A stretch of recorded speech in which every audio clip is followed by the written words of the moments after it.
Okay, here we go. Welcome to this episode of Dracula Daily, and we will continue with Jonathan Harker's diary now that he started to exploring the castle.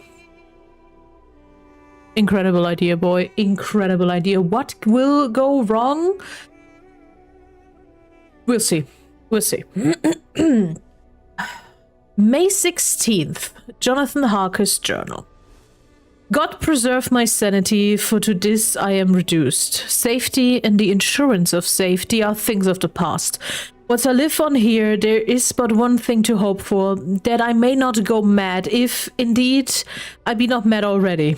If I be sane, then surely it is maddening to think of all the foul things that lurk in this hateful place, the count the least dreadful to me. To him alone I can look for safety, even though this only be whilst I can serve his purpose. Great God, merciful God, let me be calm, for out of what lies madness indeed. I begin to get new lights on certain things which have puzzled me. Up to now I've never quite knew what Shakespeare meant when he made Hamlet say, "My tablets, quick, my tablets, this meat that I put in down," etc. For now, feeling as though my own brain were unhinged, or as if the shock had come which must end in its undoing, I turned to my diary for repose. The habit of entering accurately must help to soothe me. The Count's mysterious warning frightened me at the time. It frightens me more now when I think of it, for in future he has a fearful hold upon me. I shall fear to doubt what he may say. When I had written in my diary and had fortunately replaced the book and pen in my pocket, I fell sleepy. The Count's warning came into my mind, but I took pleasure in disobeying it. The sense of sleep was upon me, and within it the obstinacy which sleep brings an outrider. The soft moonlight soothed, and the wide expanse without gave a sense of freedom which refreshed me. I determined not to return tonight to the gloom-haunted rooms, but to sleep here, where of old ladies had sat and sung and lived sweet lives, while their gentle breasts were set for their menfolk away in the midst of a remorseless war.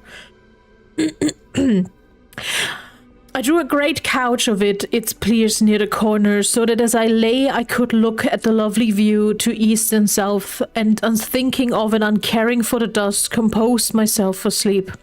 I suppose I must have fallen asleep. I hope so, but I fear for all that followed was startlingly real, so real that now sitting here in the broad full sunlight of the morning, I cannot in the least believe that it was all sleep. I was not alone. The room was the same, unchanged in any way since I came into it. I could see along the floor in the brilliant moonlight my own footsteps marked where I had disturbed the long accumulation of dust. In the moonlight opposite me were three young women, ladies by their dress and manner. I thought at the time that I must be dreaming when I saw them, for though the moonlight was behind them, they threw no shadow on the floor. They came close to me and looked at me for some time and then whispered together.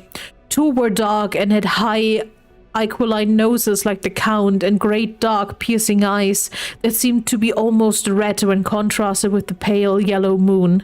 The other was fair as can be, with great wavy masses of golden hair and eyes like pale sapphires. I seemed somehow to know her face and to know it in connection with some dreamy fear, but I could not recollect at the moment how or where. All three had brilliant white teeth that shone like pearls against the ruby of their voluptuous lips.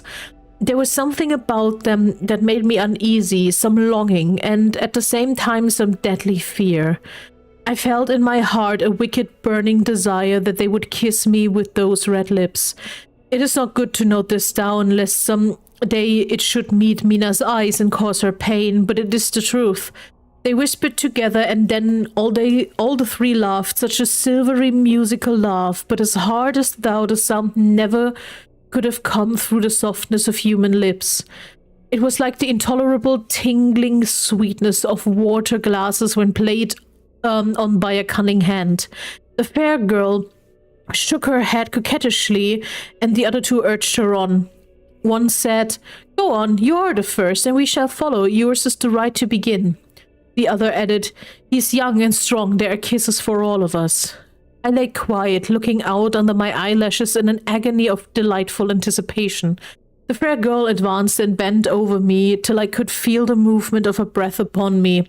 Sweet as it was in one sense, honey sweet, and sent the same tingling through the nerves as by her voice, but with a bitter underlying the sweet, a bitter offensiveness as one smells in blood. I was afraid to raise my eyelids, but looked out and saw perfectly under the lashes. The girl went on her knees and bent over me, simply gloating. There was a deliberate voluptuousness which was both thrilling and repulsive, and as she arched her neck, she actually licked her lips like an animal, till I could see in the moonlight the moisture shining on the scarlet lips and on the red tongue as it lapped the white, sharp teeth.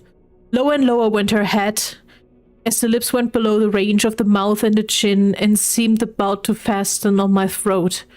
Then she paused, and I could hear the churning sound of her tongue as it licked her teeth and lips, and could feel the hot breath on my neck.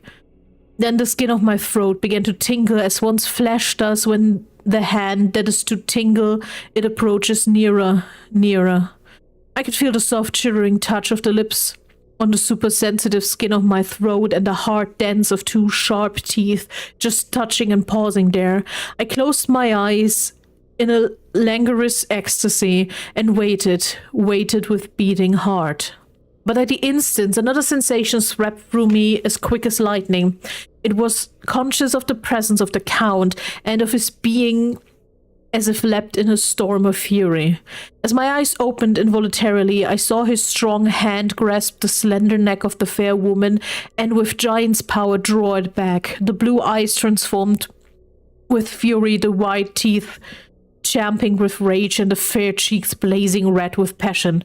But the Count, never did I imagine such wrath and fury even to the demons of the pit.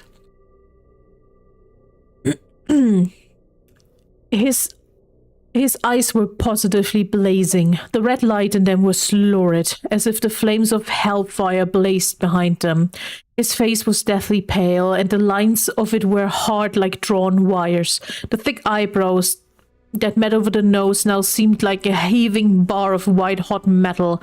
With the fierce sweep of his arm, he hurled the woman from him, and then motioned to the others as though he were beating them back. It was the same imperious gesture that I had seen used to the wolves. In a voice which, though low and almost in a whisper, seemed to cut through the air and then ring around the room, he said, "How dare you touch him, any of you? How dare you cast eyes on him when I had forbidden it? Back, I tell you all, this man belongs to me. Beware how you meddle with him, or you have to deal with me." The fair girl, with a laugh of ribald coquetry, turned to answer him. "You yourself never laugh, you never laugh." On this the other woman joined, and such a mirthless, hard, soulless laughter rang through the room that it almost made me faint to hear. It seemed like the pleasure of fiends. Then the Count turned, after looking at my face attentively, and said in a soft whisper, "Yes, I can laugh. You yourselves can tell it from the past. Is it not so? Well, now I promise you that when I am done with him, you shall kiss him at your will. Now go, go. I must awaken him, for there's work to be done." "Are we to have nothing tonight?" said one of them, with a low laugh, as she pointed to the bag which he had thrown upon the floor, and which moved as though there were some living thing within it. For answer he nodded his head. One of the women jumped forward and opened it. If my ears did not deceive me, there was a gasp and a low wail, as of a half-smothered child. The women closed around, whilst I was aghast with horror, but as I looked they disappeared, and with them the dreadful bag. There was no door near them, and they could not have passed me without my noticing. They simply seemed to fade into the rays of the moonlight and pass through the window, for I could see outside the dim, shadowy forms for a moment before they entirely faded away. Then the horror overcame me, and I sank down unconscious. I awoke in my own bed. If it be that I had not dreamt the Count must have carried me here, I tried to satisfy myself on the subject, but could not arrive at any unquestionable result. To be sure, there were certain small evidences such that my clothes were folded and laid by in a manner which was not my habit. My watch was still unwound, and I am rigorously accustomed to wind it in the last thing before going to bed, and many such details. But these things are no proof, for they may have been evidences that my mind was not as usual, and from some cause or another, I had certainly been much upset. I must watch for proof. Of one thing I am glad. If it was that the Count carried me here and undressed in, he must have been hurried in his task, for my pockets are intact. I am sure this diary would have been a mystery to him, which he would not have broked. He would have taken or destroyed it. As I look round this room, although it has been to me so full of fear, it is now a sort of sanctuary, for nothing can be more dreadful than those awful women who are waiting to suck my blood. Oh, well. Introducing the Brides of Dracula. And for the first time, actually having the mentioning of vampirism. Well, let me check. Well, good news. We will continue in the next Dracula Daily with Jonathan. Bad news. It will be on the 18th. Until then, let's just hope Jonathan stops doing things. 3. It's 3. The two dark-haired ones and the one light-haired. Right, but it's 3. But until then, I will see you on the 18th. Goodbye.